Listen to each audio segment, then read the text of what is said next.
Assalamualaikum warahmatullahi wabarakatuh. Kembali lagi di channel Cerdas Kimia. Teman-teman, kali ini kita akan membahas soal-soal yang berkaitan dengan materi struktur atom, khususnya pada subbab konfigurasi elektron, teori atau mekanika kuantum, bilangan kuantum, dan letak unsur dalam tabel periodik unsur. Oke, kita langsung ke soalnya. Soal nomor 1. Daerah dengan kemungkinan terbesar elektron ditemukan disebut dengan titik-titik. Kita kemarin di teori atau mekanika kuantum sudah belajar ya bahwa letak elektron itu nggak bisa ditentukan dengan pasti.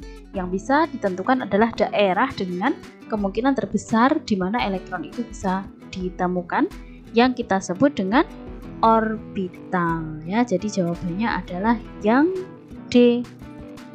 Nah, kalau kita mau bahas satu persatu dari opsi A, kulit atom ini jelas bukan ya. Jadi kulit atom itu adalah, menurut Bohr itu adalah lintasan di mana elektron itu berputar pada lintasan itu atau pada kulit atom itu. Kemudian elektron ini jelas bukan. Elektron itu berarti kan partikel ya, partikel dari atom, salah satu partikel dari atom yang bermuatan ini, kalau elektron bermuatan negatif. Kemudian orbit itu kalau menurut teori atom Bohr berarti sama dengan kulit atom ini ya. Kemudian kalau subkulit itu jelas bukan. Jadi yang merupakan daerah dengan kemungkinan terbesar elektron ditemukan disebut dengan orbital. Oke, kita lanjutkan ke nomor 2. Bilangan kuantum utama menyatakan titik-titik. Oke, jadi bilangan kuantum utama kita kemarin sudah belajar bahwa lambangnya adalah n kecil ya, di mana bilangan kuantum utama ini menyatakan tingkat energi. Jadi jawabannya adalah A. Kalau yang B, subkulit atom ini bukan bilangan kuantum utama ya, melainkan bilangan kuantum azimut atau dinyatakan dengan L kecil. Kemudian orbital ini kalau bentuknya itu dinyatakan dengan L, tapi kalau orientasinya itu dinyatakan dengan M ya. Orientasi orbital dinyatakan dengan bilangan kuantum magnetik atau M. Kemudian yang D, arah perputaran elektron ini jelas ya, bilangan kuantum spin atau S.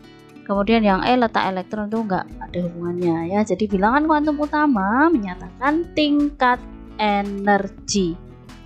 Oke. Kemudian yang soal nomor 3. Bilangan kuantum magnetik menurut teori atom mekanika kuantum menyatakan titik-titik. Oke, bilangan kuantum magnetik ini simbolnya adalah M kecil ya. Dimana ini tadi sudah kita bahas di nomor 2, menyatakan orientasi orbital dalam ruang ya. Jadi yang D. Oke, kita bahas dari opsi A. Tingkat energi elektron ini bilangan kuantum utama atau N. Kemudian arah putaran elektron ini jelas bilangan kuantum spin atau S. Kemudian yang C, peluang menemukan elektron bukan, ini disebut tadi ya, daerahnya disebut dengan orbital tadi. Kemudian yang E, bentuk orbital ini dinyatakan dengan bilangan kuantum azimut atau L kecil. Oke, seperti itu ya teman-teman. Kemudian kita ke nomor 4. Dalam konfigurasi elektron, pengisian elektron dimulai dari tingkat energi terendah sampai dengan energi tertinggi. Aturan tersebut dikenal dengan titik-titik. Nah, ini aturan yang harus kita penuhi ketika kita akan menuliskan konfigurasi elektron ya, salah satunya. Jadi ada 3 aturan. Nah, ini yang ditanyakan adalah yang tentang pengisian elektron dimulai dari tingkat energi terendah sampai dengan tingkat energi tertinggi. Itu disebut dengan aturan atau asas Aufbau ya, dari bahasa Jerman yang berarti membangun. Nah, kalau kita bahas lagi opsi yang lain, A, mekanika kuantum itu jelas bukan, karena ini teorinya ya. Kalau mekanika kuantum itu adalah teorinya. Kemudian larangan Pauli ini juga bukan. Jadi larangan Pauli itu adalah bunyinya adalah 2 elektron itu tidak boleh memiliki 4 bilangan kuantum yang nilainya sama semua. Jadi NLMS itu nggak boleh sama semuanya gitu. Minimal harus ada satu yang berbeda gitu ya. Kemudian yang D, aturan Hahn ini juga bukan ya. Jadi aturan Hahn itu adalah aturan yang dia bunyinya adalah di dalam menempati orbital itu elektron-elektron sendiri-sendiri dahulu, baru kemudian berpasangan. Ini aturan Han. Kemudian yang E, aturan setengah penuh, ini juga bukan, jadi nggak ada hubungannya dengan tingkat energi ya. Jadi aturan setengah penuh itu dimiliki oleh unsur-unsur yang mempunyai orbital D tidak penuh, misalkan kayak 29 ya, unsur yang nomornya 29 gitu. Oke. Kemudian nomor 5, bilangan kuantum yang tidak diizinkan adalah titik-titik. Oke, jadi opsi A sampai E ini ada set bilangan kuantum. Kemudian kita diminta untuk meminta yang tidak diperbolehkan atau tidak diizinkan. Oke, kita mulai dari opsi A.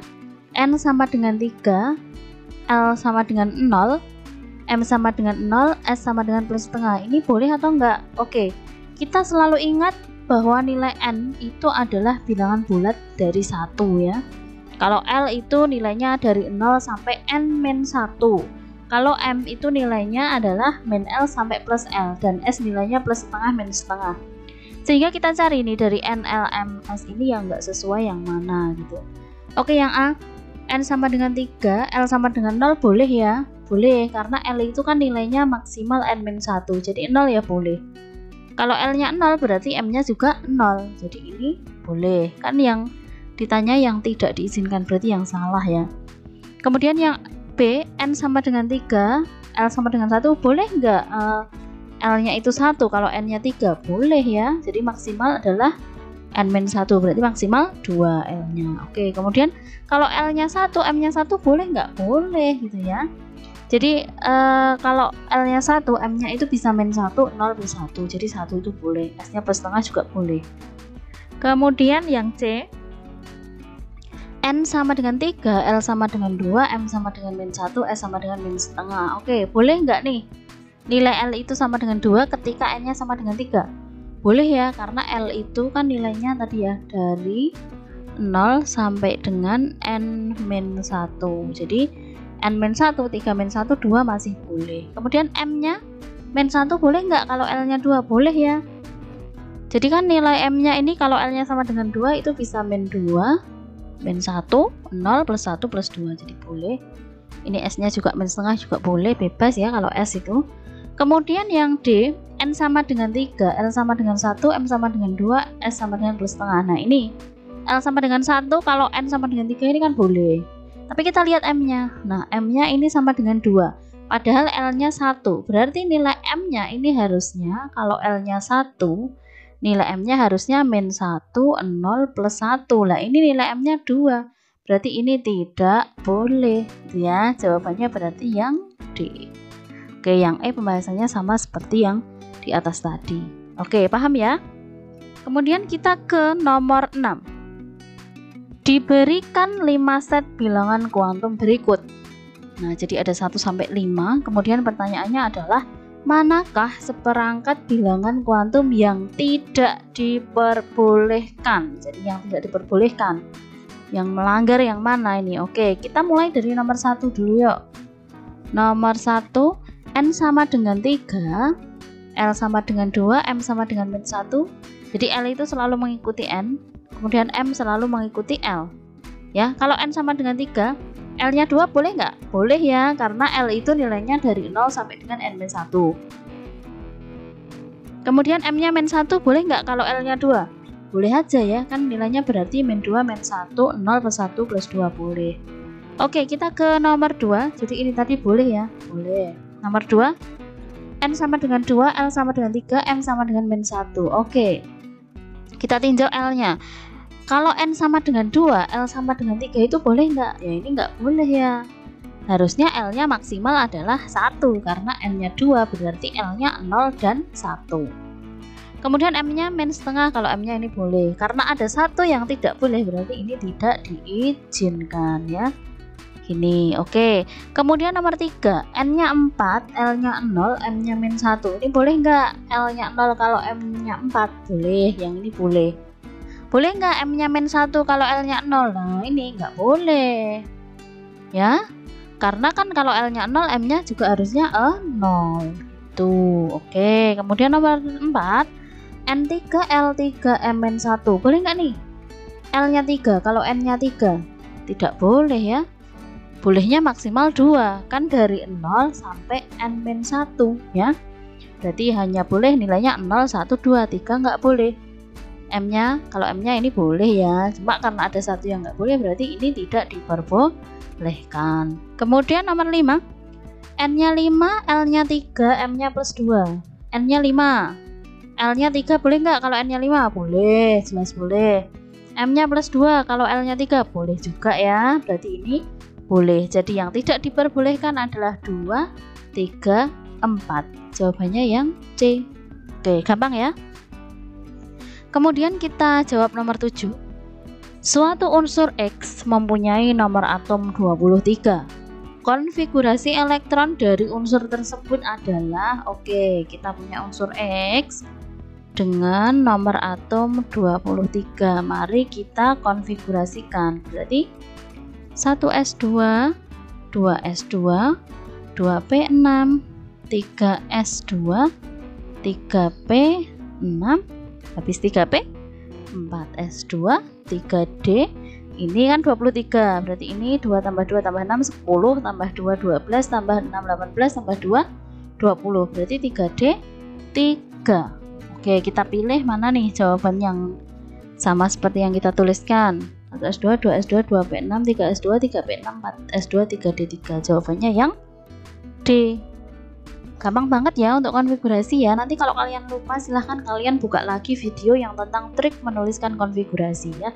Di situ sudah saya jelaskan dengan jelas dan bisa mempermudah kalian dalam menuliskan konfigurasi elektron SPDF. Oke, kita lanjutkan ke nomor 8. Suatu unsur memiliki konfigurasi elektron 287. Letak unsur tersebut dalam tabel periodik unsur adalah titik-titik. Oke, jadi sekali lagi ya, kita bisa menentukan letak unsur berdasarkan konfigurasi elektronnya. Oke, nah di soal ini diketahui konfigurasi elektronnya 287. Nah, ini kalau ada seperti ini, kita menentukan letak unsurnya dengan cara ini. Elektron valensi adalah menyatakan golongan. Jadi ini elektron valensinya yang 7 ini ya. 7 ini adalah EV. Jadi elektron valensi itu adalah golongannya ya. Golongannya. Nah, kemudian periodenya itu dinyatakan dengan jumlah kulit. Jadi ini jumlah kulitnya kan ada 1, 2, 3, berarti periode 3 gitu loh, karena jumlah kulitnya ada 3. Nah, golongannya itu sesuai dengan elektron valensinya, karena ini elektron valensinya 7 gitu ya, berarti adalah golongan 7. Kemudian pertanyaannya adalah 7A atau 7B. Nah, kalau konfigurasinya masih bagus seperti ini ya, 287, berarti ini adalah 7A ya gitu ya. Oke, kita ke nomor 9. Konfigurasi elektron dari ion S2- adalah titik-titik. Nomor atom S sama dengan 16. Oke, jadi bagi yang sudah hafal kalau S itu golongan A atau golongan utama, itu tinggal kita menjumlahkan elektronnya. Jadi kalau minus itu berarti kan ketambahan elektron atau elektronnya bertambah. Sehingga kalau S itu nomor atomnya 16, kalau S2- ya, maka ini elektronnya ditambah 2 ya. Jadi S2- itu elektronnya justru ditambah 2. Sehingga jumlah elektronnya adalah 18 elektron. Nah, 18 elektron ini kemudian kita buat konfigurasinya gitu loh. Jadi 1s2, 2s2, 2p6, 3s2, 3p6 gitu ya. Jadi ini adalah konfigurasinya. Jawabannya adalah yang E. Oke, nah selain cara ini teman-teman juga bisa nanti kalau memang tidak hafal golongan A dan B, teman-teman bisa tuliskan dulu konfigurasinya, baru kemudian ditambah dengan elektronnya gitu ya. Walaupun untuk golongan A kita lebih enak kalau kita menjumlah atau mengurangi jumlah elektronnya dulu, baru kemudian dibuat konfigurasinya, itu lebih mudah. Oke teman-teman, paham ya? Kita lanjutkan ke nomor 10. Konfigurasi elektron pada keadaan dasar dari ion Fe3+ dengan nomor atom Fe sama dengan 26 adalah titik-titik. Oke, Fe3+, hati-hati. Jadi Fe ini adalah golongan transisi atau golongan B. Sehingga kalau sehingga kalau nggak hanya Fe ya, unsur-unsur yang dari golongan transisi itu melepas elektron, itu kita harus hati-hati. Kita tidak boleh mengurangi nomor atom dengan elektron yang dilepas, tapi kita harus menuliskan dulu konfigurasinya baru mengurangi dengan elektron yang dilepas gitu ya. Jadi Fe3+ itu kan melepas 3 elektron. Jadi karena sekali lagi karena golongan transisi, kita tuliskan dulu Fe26. Jadi sebelum melepas elektron ada 1s2, 2s2, 2p6, 3s2, 3p6, 4s2, 3d6 ya, 26. Kemudian kalau dia jadi Fe3+, ini kalau golongan transisi harus hati-hati. Yang lepas itu adalah yang kulit terluar dulu, atau yang lepas itu adalah orbital yang mempunyai nilai N tertinggi. Maksudnya gimana nih? Maksudnya ini antara 4s dan 3d. Ini kan elektron valensinya kan ini 4s dan 3d. Tetapi nanti elektron yang keluar itu bukan dari 3d dulu, tapi dari 4s. Dari nilai N tertinggi. 4 dengan 3 itu tinggi mana? Tinggi 4 kan? Berarti elektron yang di nomor 4 ini, yang di 4s ini yang keluar duluan gitu loh. Ya, karena itu lebih luar gitu letaknya ya. Oke.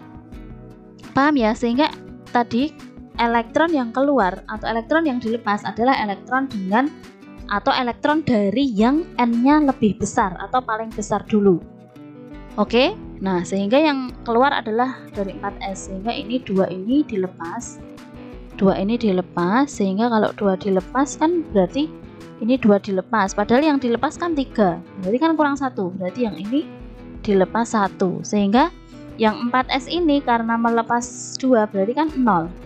Yang 3d itu dari 3d6 melepas 1 berarti kan 3d5. Nah ini 4s0 ini tidak ditulis karena 0 nggak usah ditulis karena nggak ada elektronnya. Berarti konfigurasinya adalah 1s2, 2s2, 2p6, 3s2, 3p6, 3d5. Gini ya. Nah ini kita bisa menyingkat konfigurasi elektron ini ya teman-teman. Kemarin juga sudah belajar di video yang tentang menyingkat konfigurasi elektron. Jadi ini kan ini ada 2 tambah 2 tambah 6 tambah 2 tambah 8, 18 ya. 18 itu kalau disingkat kan jadi AR ya. Jadi konfigurasinya menjadi AR3D5. Jawabannya adalah yang C. Oke, paham ya teman-teman? Silahkan nanti buka lagi videonya kalau masih lupa ya. Kita lanjutkan ke nomor 11. Jumlah elektron tidak berpasangan dalam atom Fe dengan nomor atom atau Z-nya sama dengan 26 adalah titik-titik. Oke, jadi kalau ditanya jumlah elektron tidak berpasangan, ini kita tuliskan dulu konfigurasinya teman-teman. Jadi Fe26 itu konfigurasinya adalah 1s2, 2s2. Oke, saya tulis panjang ya, tulis konfigurasi panjang ya, supaya lebih mudah dipahami. 3s2, 3p6, 4s2, 3d6. Jadi ini udah 26 ya. Nah, kemudian kalau ditanyakan elektron tidak berpasangan, ini kita gambarkan orbitalnya teman-teman. Jadi 1s itu kan orbitalnya 1 gini ya. 1s, 2s, kalau 2p berarti kan 3 gini ya, 2p, kemudian 3s, kemudian 3p, 3p, terus 4s, lalu yang terakhir adalah 3d. 1, 2, 3, 4, 5. Jadi D itu 5 orbital, makanya kita gambar 5 kotak. Nah ini perhatikan teman-teman, jadi ini 1s2 ini otomatis kan dia isinya 2 elektron gini, artinya dia sudah berpasangan. Sehingga tanpa kita menuliskan pun kita sudah tahu bahwa ini dari 1s sampai dengan 4s ini sudah berpasangan semua gitu loh. Karena ini isinya 2, ya coba aja ditulis ya, 2 ini sudah berpasangan, 6 ini juga sudah berpasangan kan, 6. Oke, coba ditulis dulu biar paham. 3s2 juga berpasangan, 3p6 ini kan isinya gini berpasangan, 4s2 kan gini, Ini kan udah berpasangan semua. Oke, ini saya tulis merah ya, biar enggak bingung. Oke, ini kan sudah berpasangan semua gitu loh. Yang ditanyakan adalah yang tidak berpasangan. Jadi kita tulis yang D ini 1, 2, isinya 6, 3, 4, 5, 6. Sehingga berapa yang belum berpasangan? Kita lihat di sebelah ini ya, ini ya. Ini kan belum berpasangan nih, ya. Ya, kalau ini kan sudah ya. Jadi 3D yang paling kiri ini kan sudah berpasangan. Yang 4 di sebelah kanan kan belum. Berarti elektron yang tidak berpasangan dalam atom Fe26 adalah 1, 2, 3, 4. Jumlahnya 4. Seperti itu teman-teman cara mencari jumlah elektron yang tidak berpasangan. Sebetulnya juga ada triknya juga teman-teman. Nah ini kalau teman-teman, tapi triknya ini hanya khusus kalau teman-teman sudah hafal gitu ya. Nah kalau Fe26 ini angka yang terdekat adalah 30. Jadi 30 itu dapatnya dari konfigurasi dari 1S sampai 3D kalau penuh. Jadi 1S sampai dengan 3D itu kalau penuh ya. Kalau penuh itu isinya sama dengan 20 elektron. 30 elektron. 30 elektron. Nah, kalau Fe itu nomor atomnya 26, berarti cara mencari yang belum berpasangan itu tinggal 30 min 26 sama dengan 4 gitu ya. Itu adalah triknya. Nah, ya. Tapi kita juga bisa kok mengerjakan tanpa menggunakan trik dengan cepat tadi ya, asalkan konfigurasinya itu sudah bisa lancar. Oke, gitu ya teman-teman untuk bab elektron tidak berpasangan. Kita lanjutkan ke ya soal yang terakhir ya. Jadi ada nomor 12 dan 13. Nomor 12, jumlah elektron valensi dari unsur dengan konfigurasi elektron 1s2, 2s2, 2p6, 3s2, 3p5 adalah oke. Jadi ini yang ditanyakan adalah jumlah elektron valensi. Jadi jumlah elektronnya, bukan elektron valensinya, bukan pola elektron valensinya. Oke, kalau ada konfigurasi elektron seperti ini ya. Kalau ada konfigurasi elektron seperti ini, berarti kan elektron valensinya yang apa? Ini ya, Ns dan Np kan gitu. Ya, jadi sekali lagi pola elektron valensi itu ada 3 ya, ada Ns, ada NsNp, ada Ns dan N-1D. Nah, ini polanya yang NsNp ini. Oke, kalau itu elektron valensinya berarti untuk mencari tahu jumlah elektron valensinya ada berapa, berarti tinggal kita jumlahkan angka yang atas ini teman-teman. Ini ada 2 dan 5, berarti 2 tambah 5, berarti elektron valensinya adalah 7 elektron. Jawabannya adalah yang D. Mudah sekali ya. Oke, kita lanjutkan ke nomor 13. Suatu unsur dengan konfigurasi sebagai berikut 1s2 sampai dengan 3d3. Nah, kemudian ditanya letak unsur tersebut dalam tabel periodik unsur adalah titik-titik. Oke, yang tadi ditanya elektron valensi, sekarang ditanya letaknya. Kalau disuruh mencari letak, kuncinya adalah ya elektron valensi gitu ya. Jadi semua itu dari elektron valensi. Berarti kita cari dari konfigurasi ini elektron valensinya yang mana kan gitu. Ya. Tadi elektron valensi ada Ns, NsNp dan Ns dan N-1D. Nah, ini kelihatan nih ada D ada S. Berarti elektron valensinya adalah ini ya. 4s2 dan 3d3 dengan pola Ns dan N-1D kan gitu. Ya, oke, paham ya? Oke, saya tuliskan kembali 4s2 3d3. Ini adalah elektron valensinya. Nah, kalau ditanya letaknya, berarti kita kan harus tahu golongan dan periode. Nah, golongan itu dinyatakan oleh jumlah elektron valensinya. Nah, elektron valensinya kan yang ini, jumlahnya 2 tambah 3. Ya, 2 tambah 3 itu 5, berarti golongan 5 apa? Kalau ini ada D-nya, berarti ini 5B ya. Jadi NsN-1D, kalau di belakangnya D, pokoknya kalau ada D elektron valensi, kalau ada D-nya itu golongan B. Ya, golongan 5B, kemudian periodenya periode itu dinyatakan oleh tingkat energi yang tertinggi. Berarti yang tertinggi 4 dan 3 tinggi mana? Tinggi 4 kan? Berarti periodenya adalah periode 4.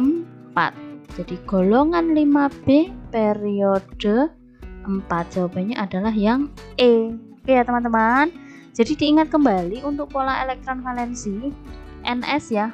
NS, NP, NS, NSNP, dan NSN1D. NS ini untuk blok S golongan A, golongan 1 dan 2A.